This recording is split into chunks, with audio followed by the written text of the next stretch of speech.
Hey everyone, my name is Marty. I'm joined by Tom Francis. Tom, it's good to have you here.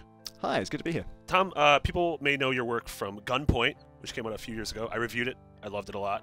This is your new game. This is Heat Signature. Yeah. This looks different than Gunpoint. We're in space. We're not in buildings infiltrating. You're quite a keen observer. Yes, right. So what do we have here? What's the sort of top level gist of Heat Signature? It's a kind of, I guess you could call it a roguelike, in that it's a game where each time you start the game, it's going to be different. You are in an infinite galaxy with populated by randomly generated ships. So this one here is, uniquely generated. It's got those thrusters and the turrets and stuff on it are all, randomly placed. And if I'm in this tiny pod, which is like just a one-man shuttle, and its special thing it can do, it can't attack, can't fire missiles or anything, but it can dock with other ships. Oh man! And then once you dock to the airlock, you go inside, and now you can sneak through the corridors. Okay, this is super cool. And try and take out the sense of scale from the opening shot where you're zoomed out all the way to this right now, where you're a little dude crawling around the ship, is pretty impressive. Excellent. Was that sort of what the one of the ideas at the beginning was to have this sort of different layers? It's funny, I didn't really think of it as a scale thing. For me, it was just about making these ships feel real as they're zooming around. They look like just lumps of metal, but being able to go inside and finding out that there's people inside and seeing all these different subsystems of the ship all doing different things. Each of these little red things is it's a fuel barrel that's plugged into a thruster. Okay. And so I can go up to those and I can blow them up, and that'll take out the whole room. Oh, nice. So is everyone you encounter hostile? Well, you're definitely hostile. You just killed a guy with a wrench. Yeah, they are. You have broken into their ship in the middle of flight, so when they see you, they are alarmed, to say the least. So there's no every ship you come across is going to be sort of like an enemy ship or a combatant ship. Yes. Well, you're going to be. Eventually, there'll be factions. Right now, every ship is just kind of its own entity unto itself, and they're all just flying around the galaxy randomly.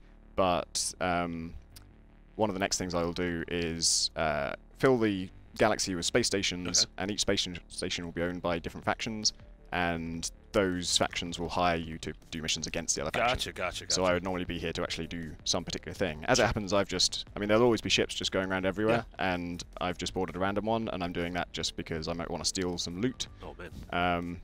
Up there, that's an upgrade for my pod, which will make me cool down faster, which is kind of good for stealth. Yeah. If I just smack this guy. Oh, God. So what kind of a character? Are you a smuggler? Oh, are you a rogue? What is happening? Oh, there we go. I just added that today. If you get shot now, it goes into slow-mo. Okay, I like automatically. that. The idea is you have some kind of stim thing. Oh, fuck. Okay, we're good. And now, because I've taken out the captain, I can get in his seat, and now I'm steering the whole ship. Oh my God, that's awesome. So I might just attack another ship, because I can also fire its missiles. Yeah. Okay, so no, I can't fire its missiles. Oh, because I fired, and the people who were manning the turrets heard me. I killed all the gunners. Wait, so how do you... how could you... do you gather a crew? No, the idea is that if you manage to take over the captain's seat stealthily, and the gunners didn't hear you, they don't know that it's not the captain telling them to fire. Oh, gotcha. So it's some kind of electronic system for issuing those orders. Yeah. Okay, so I could just walk back. Oh, let me go and get this upgrade quickly. And then I could walk back to where I docked, but since I've got a gun and since I've got these thrusters, I could also just blow up a thruster and get sucked out into space. That is the best. And so this is the end of you. I'm actually okay. I'm firing my gun right now, and it's a lot more powerful than I expected. So you're in space, so if you fire a gun, you get knocked back in the... It's actually okay is much different than my definition of back. It's actually okay. Your guy's just floating in space. Yep. And wait, can you actually make it back? I can remote control my pod, so you have a remote control for it. Nice. And if I go close enough, actually, you should be able to see him using the remote control. That is awesome. So he's operating on his wrist. And now the HUD element for highlighting you is a bit rough. That's okay. That's super awesome. So just to give sort of a people at home watching it, it seemed like the on-foot controls were sort of like Hotline Miami.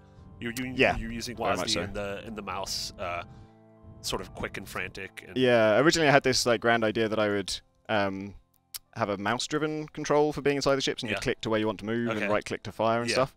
And to me, I was doing that kind of for accessibility reasons. I wanted people to be able to play even if they weren't familiar with WASD controls. But every playtester to a man reaches for WASD as soon as they board a ship. It's just the most intuitive thing in the world for them, that's how you would control it. Totally. And eventually I realized, why am I fighting this? Why don't I just have it controlled the same way as well do it. I play most games and they play most games?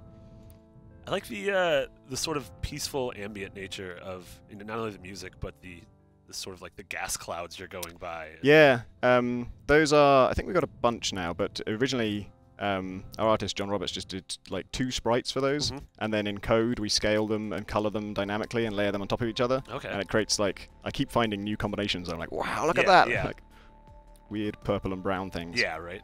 Okay, so my mission here is to hijack this ship, and that means I've actually got to.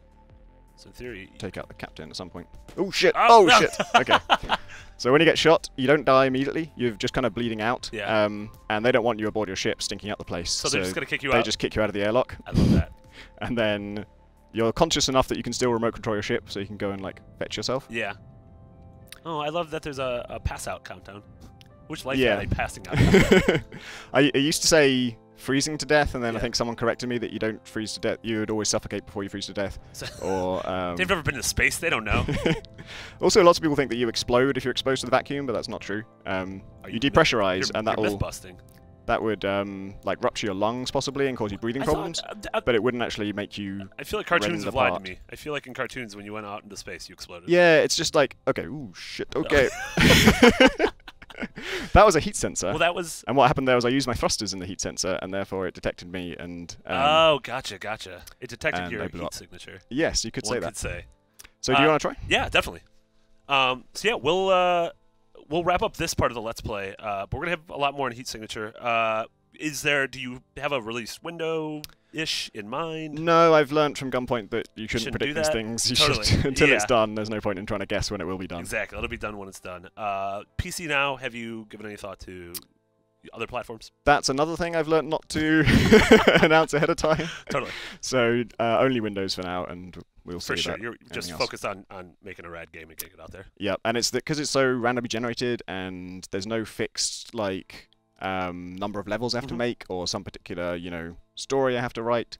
I can pretty much just decide when it's done. I can just keep making it until it feels really cool, and then decide, okay, today it's done. Perfect. Yeah, that's cool. Whereas like Gunpoint, I had these 20 levels that I had to make. Yeah, each one was kind of bespoke, and you had to actually create it all. Exactly. So it's nicer in that way. Well, that's fantastic. This is Heat Signature. We're gonna have a lot more on Heat Signature and everything else, indie games and GDC, leading throughout the week. So for everything on all these things, you're already in the right place. IGN.com.